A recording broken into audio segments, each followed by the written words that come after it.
Hello, Nimiq supporters. This is Richie, and I'm here sitting with Bruno, blockchain researcher of the project.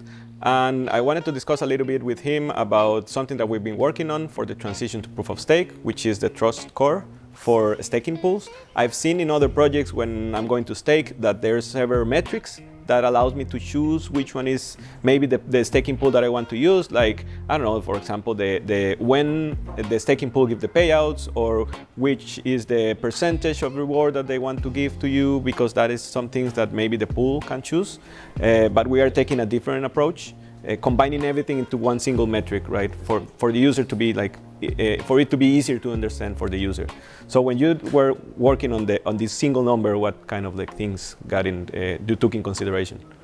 Yes, so we needed to take all those metrics that people would want to see on a validator and try to make it simpler, right? Just a simple number, just between 0 and 5 or 0 and 100, something that could just say is this a good validator to stake or a bad one.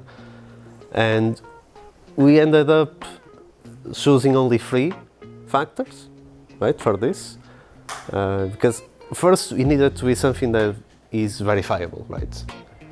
It can't be subjective, or it can't be some information that people can't verify. So this formula can only use information that is verifiable on chain, that is public, so that anyone could actually go on chain, take that data, and get the same trust score as we got. And then, so there were 3 factors that we chose. The first one we call uptime, and it's quite self-explanatory. It's simply how many blocks does that validator produce correctly. Okay, so if they produce an invalid block, or they're offline or something like that, they don't get the reward for that batch. And so the people who are staking with that validator won't also get the reward. So it will affect the users. Exactly, that's also what very you want directly, right? If you only produce half of the blocks they are supposed to, you only get half of the rewards, and your users will also only get half of the rewards. So that is quite intuitive, right? The more blocks you produce, ideally all of them, 100%, you get the maximum score. If you produce 0 blocks correctly, you get 0 score. So simple, right? Then there were 2 more factors. The second one is the age of the validator. And this makes sense because we want to have some mystery, right? If you're just a very new validator, maybe you only have 1 week, and in that week you will actually produce all your blocks. But you're not sure that it is a reliable validator, right? It only has a 1 week history. So we want very young validators to actually have a low score to start, and then it will go up as time goes by. Right now, if you have more or less 6 months, you are pretty much at the top of the age score. So it starts at 0 and then goes up to 1, basically. And it goes quite fast. We just want you to have somewhat of a track record, so that people can see that you are in fact reliable.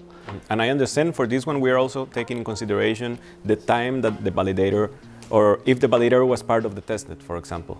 Yes, since that starts at 0, when the validator starts, we also don't want the score to start at 0 in the first day of the mainnet. So what we are going to do is the validators that actually started before on the testnet, we will count that as track record for them. Because it makes sense.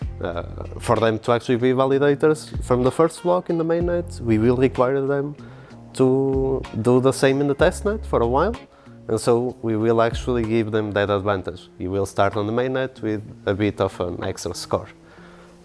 But as the mainnet progresses, after 6 months, everyone who started also late will also get the same score. So this is actually also a good incentive for developers that want to start right away. Exactly. So for all developers watching this video and maybe were thinking about participating in the testnet when we release it, there is another incentive for you, because then you get to have a higher trust score if you start participating early. Yeah.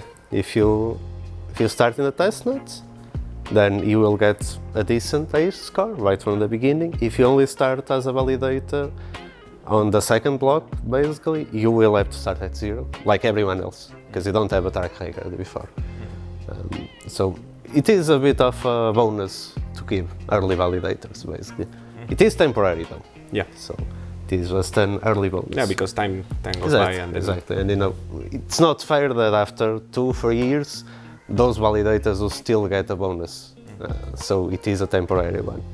So that is the second one, the age. And the third and final one is actually the most important for me. It is the size of the validator, right?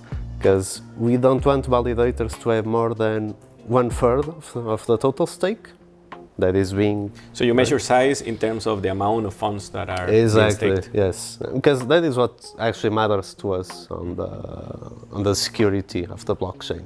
It's not a specific number how many NIM are staked, but what fraction of the total amount of NIM being staked is in that validator. So if we have like 1 billion NIM being staked, we don't want a single validator to have more than 333 million something, right? So that is a cutoff where it actually is dangerous to the network. So we want that factor to incentivize people to choose smaller validators, right? So what happens is that a validator, which has very little, stake, will start with the highest score on that is 1. And then as it starts getting bigger and bigger, the score will go down. When it goes to 25, the score is 0.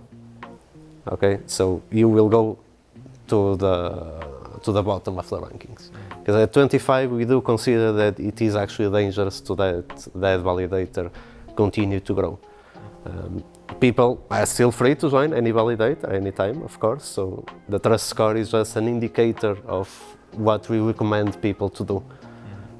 And it should help with decentralization of the entire blockchain then, or we the entire think network. so, yes. Because right now, if you go to a mining pool, maybe you don't have a direct idea of the size of that mining pool, and so you might just choose the most popular mining pool, not being aware that that mining pool maybe is too big for the network to be secure. So in this case, we do want to make it clear, and there are warnings actually. After validators go past a given point, you will be warned that this validator is too big and maybe you should consider a smaller one. It's not about penalizing, larger pools. It's just that it is good for everyone to have validators that have a decent size. So we want to encourage decentralization, and we are taking this very seriously. So these are the 3 factors, and all of them are between 0 and 1. We multiply all of them together, and you have the trust score, which is a single number between 0 and 1. And that is with what will appear on the wallet. So it will appear in the wallet in the list of pools next to it. So when people are going to stake, they can easily choose the one that they want, but they have like some idea. Exactly, we'll just have a list of pools, and you have the ranking. They will be ordered by the ranking, so you just choose one. There will be more information too, the fee, the name of the pool, some link maybe to their website, just the basic information so that you can actually make an educated decision on that. And the trust score is just a way of condensing the more technical information into a single number, because not everyone will be aware of the centralization, the size, and also the uptime. Some of this is actually technical to maybe a normal audience, and so we try to make it simpler for everyone. Very cool. Thanks for the explanation, and thanks for joining us. So remember to subscribe, and also if you have more questions about the trust score or about the transition to proof of stake, please leave them below in the comments. So thanks for the help. Thank you. And see you guys around. Bye. Bye.